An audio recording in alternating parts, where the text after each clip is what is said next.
Ghana became the first African nation to achieve independence from colonial rule on the 6th of March 1957. There was much jubilation and hope that it would pioneer the way toward rapid growth and development for Africa as a continent. Freedom!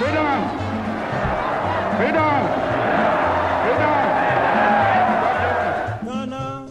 During this period, Ghana had a relatively good education system and a strong economy with foreign reserves of about $481 million and a gross domestic product (GDP) at par with those of Malaysia and South Korea.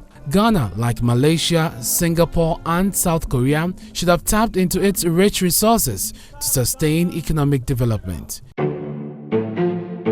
But in the mid-1970s, Ghana's economy saw the beginning of significant deterioration, such that by the early 1980s, GDP had reached its lowest in the history of Ghana's post-independence. This systemic worsening of the economy led to a significant fall in living standards and high levels of unemployment, especially among the youth. Our governments have always been aware that young people need to be supported in employment, and so programs on youth employment go back as far as Nkrumah's administration. He had programs that combined both economic and social issues for young people. He had the Young Farmers League, for instance, the Young Pioneers. These were also political, associations as well. But they all showed evidence that we needed to pay attention to young people and to make sure that they were in the right positions in society.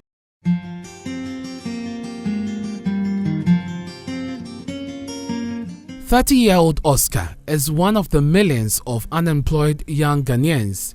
He lives here at Konkomba Bolatop, a growing slum in the Greater Accra region of Ghana. My name is Oscar Theophilus Ibrahim Kakari, and I'm 30 years old, and I'm the first son of my parents. Oscar completed his tertiary education in 2017, but has never been in a long-term employment. While on the academic ladder, he never imagined that a search for a job in a resource-rich country will be a daunting task. After graduation, it's been 3 years now, unemployed. Talking about this white-collar job.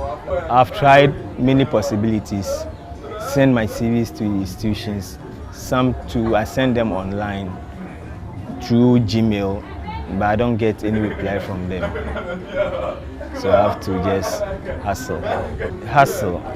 As in find ways and means to feed. Sometimes I have to starve to just sleep, so that I hope that the next day I might get fed or something like that. So I have to sleep overnight, or sometimes I have to drink water. Oscar struggled to put himself through school with support from a single mother. When I was in school, secondary school, I was owing, I think, 1,003, and my mom took me to Sheikh Sikwe. He was the one who paid for my institution in Temasco, and I got admission to Accra Poly. For that one, I have to work and go to school at the same time. When I was going to school, I hope that my certificate will grant me this white-collar job. But I think during the line, things changed. My sister has to drop out of school just for me to graduate. And after graduation, this sacrifice, after my sister sacrificing the education for me to graduate, after that, I don't get a job. It seems a bit stressful and depressed. When you go for an interview and they ask you, where do you stay? You don't have to lie, you have to say the truth. And when you tell them you are from Konkomba Bolatop, they have this bad perception that you're a bad boy. And in so doing, you don't get much youth to be employed. There are so many youth in these ghettos that are very smart, and they have qualification, but due to some small circumstances, this is where life has brought them. The truth is, the country's economy simply cannot absorb him and millions of other graduates. He is pushed to the edge of society to slum it hard in this shanty town. He and his cousin survived by cleaning silver jewelry for a poultry. As for my junior brother, I was the one who advised him to use his handiwork, that is silver shining and necklaces making. Yeah, so just over there you see a small shop. Yeah, that's how you benefit. When we get a customer, we wash one chain is 10 cedi or 5 cedi. Yeah, we feed on that hand to mouth. I can't go back to depend on my mom since she's now feeding like 2 people now, and I'm the oldest. I need to prove something to them, so I have to just come outside and hustle. A friend gave me this place to come and lay my head on. I don't want to go back home looking disappointed to my mom. Oscar is thinking of where the day's meal will come from. Just like other slum dwellers here, 3 square meal is simply a luxury to Oscar. Today, they are lucky to have a tin of milk to add to their regular meal.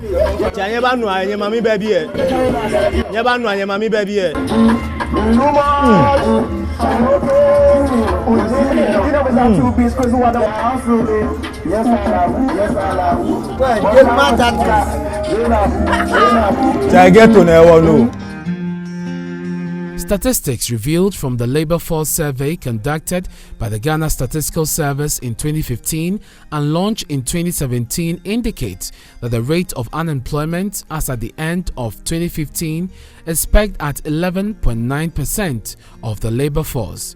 It shows that whilst 25.9% of the unemployed are youth, about 11.7% of the employed population are underemployed.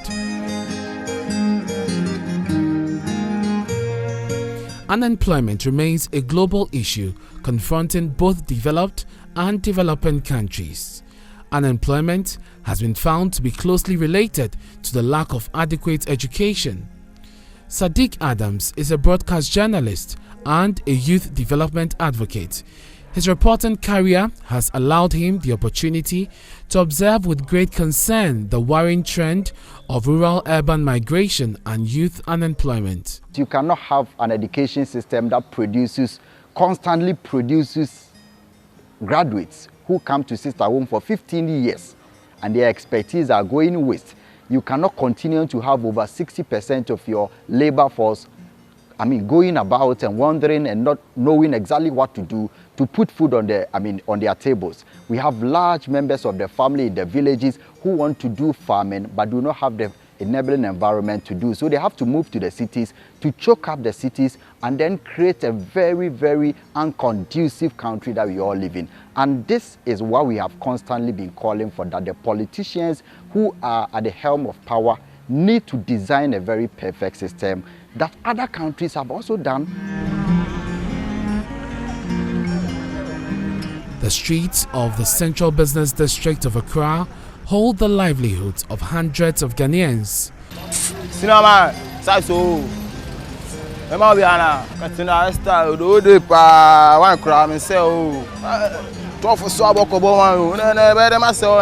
23-year-old Razak dropped out of school due to the inability of his parents to sponsor his education. Today, Razak makes these sandals for sale on the street of Accra. Me myself, I just hustle from childhood to this, so every day I hustle. I don't get one day cry, I feel good cry. Every day I hustle because when I start from school, for the meantime at the complete school, I don't get anybody to help me, so I want to start hustle. I start hustle by myself. Every day I hustle. That's why I see myself. When the moment I wrote BC, when I see my back, I don't get nobody to help me, so I just start hustle. It will be better for me to hustle, so I can't say anything. The hustle racing away the inside. He traveled from his village in the Ashanti region to seek a future in sandals making in the capital, Accra. The 23-year-old laments the infiltration of the market with foreign goods. He has lost many of his customers and gradually throwing him out of business. 1 for 20 Ghana. You go buy this thing, buy this. Tell you do and finish, you know, nothing there inside. But still now, you get some small things say, there inside, that's why you are seeing this thing there, nothing there inside, oh. Nothing there inside. When I get a job to that, stop this. So this one, you see. Is it not a good job? It's a good job, but the material, those people bring the materials, you know. This one, they cost you go buy this, you buy selection, you buy bona, you buy this. The moment you do and finish, you know, nothing there inside. So you are doing for them. Those people go bring the goods, you are doing for them. You know, those people go buy, bring the leathers and the bonnet from China, no. The thing they cost. You can't buy them. You won't do them small. You know, nothing there inside. When I get a job today, I'll stop them. Cannot be traveling to Libya, to Singapore, to China, to go and import things and come back home and sell to people who can produce same. I think we are in a very, very bad situation as a country now, and we must begin to think that if we do not wake up now, the future will be very, very, very bleak. It's already bleak. It's very gloom. And it's a point in time that Ghanaians, and especially the youth, who we coin as the future of the country, needs to take the future up. The COVID-19 impact on the economy has only made things worse. Most businesses are not in the position to hire. Due to this coronavirus outbreak, the factory I was working with, they laid off some workers, and I was part of them, so I have to come home.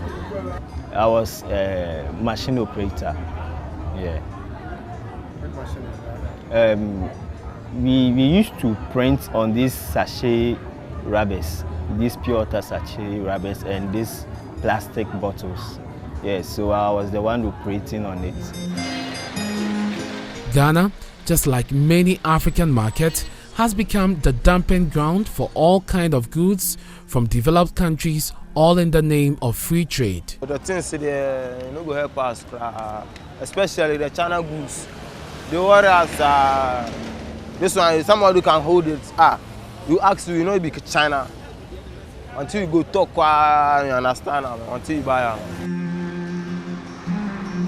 Established and large companies have taken all the bright spots, flooding the market with their finished goods, which are much cheaper than those manufactured locally, forcing many local industries to close down. Because of this situation, people like Razak and his friends are left frustrated and disillusioned as it becomes difficult to compete. You go buy leather, one year small thing, you mark out, you don't get nothing. You go buy this one, you go buy this, you go buy this. The moment you finish, you know, you don't get nothing. So you don't get nothing from the, maybe someone will come and buy them. This one be 20 Ghana. The whole price will be 20 Ghana. You can sell them 25 and you get 5 cedis. That will be a social. The China, they can do this type of China. This Ghana, they can do the same type. You are selling 20 Ghana, you can sell China one, you can sell 10 cedis. Ghana is known for its high dependence on imports for domestic consumption since gaining independence in 1957. The country was ranked 78 in terms of imports in the world in 2013 and 2014. Its dependence on imports is also signified by the increasing negative trade balances. The weak economy has pushed the country towards several IMF directives of restructuring, Eurobonds and Chinese loans, with the interest payment sucking practically all of Ghana's export revenues.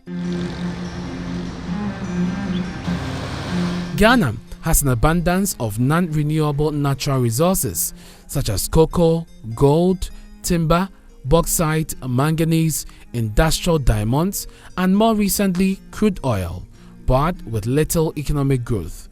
The present question for many individuals such as Razak, Oscar, and the millions of Ghanaian youth is whether our natural resources are a blessing or a curse. Our leaders misuse our natural resources in certain ways that when, like example, cocoa, when they import and export, the money they get, they they invest directly into political businesses. And sometimes during this election, they dash out, they bribe some of the youth just to cause violence during elections.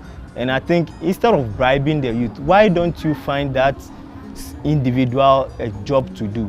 Instead of bribing them, why don't you give them work to do? The government can come up with any structure or any terms of building a manufacturing company that can help the youth to be employed.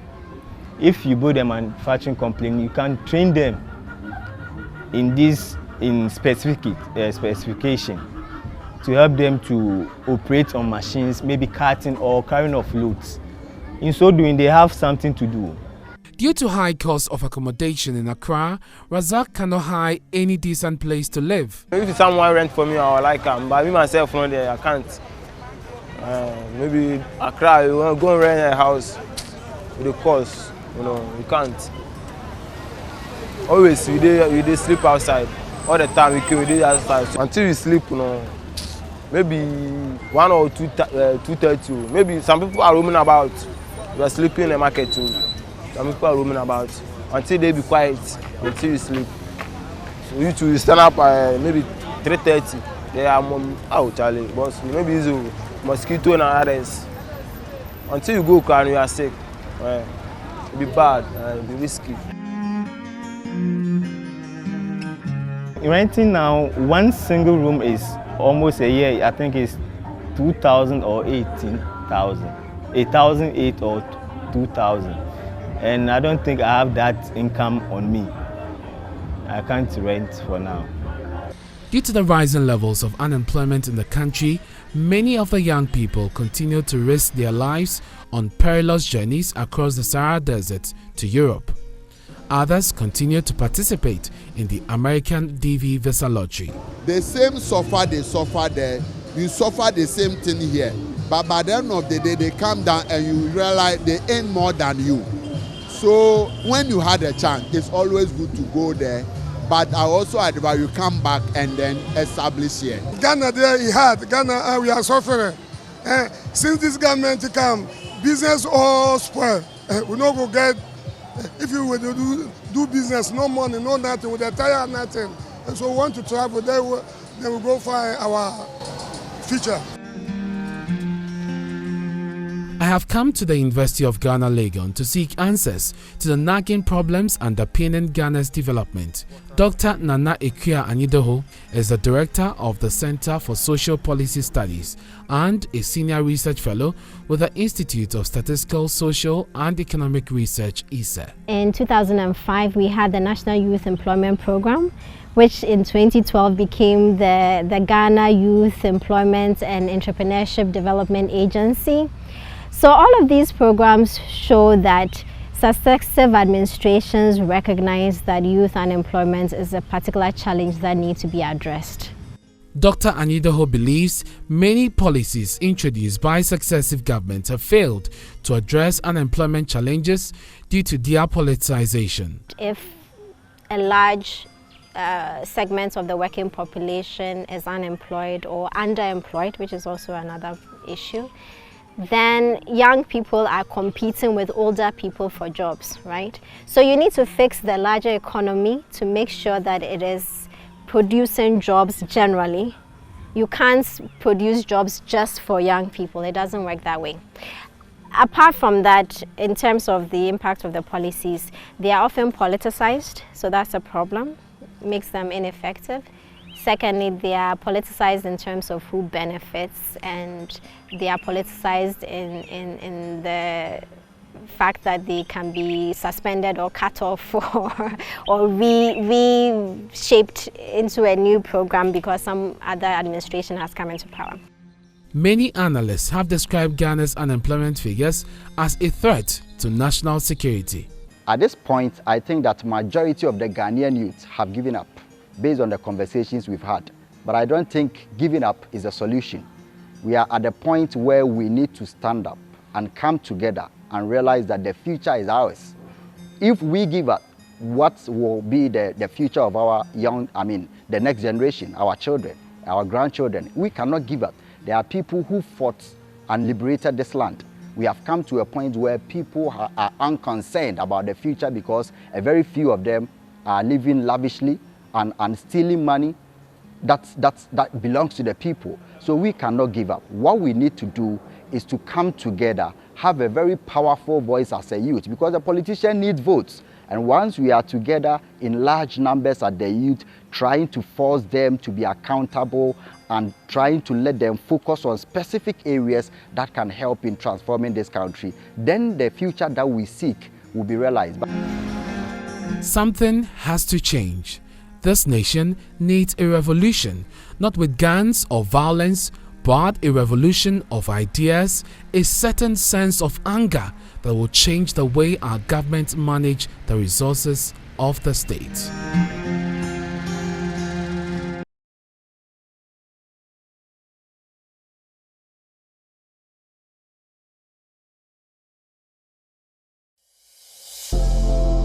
Joy Prime, the ultimate experience.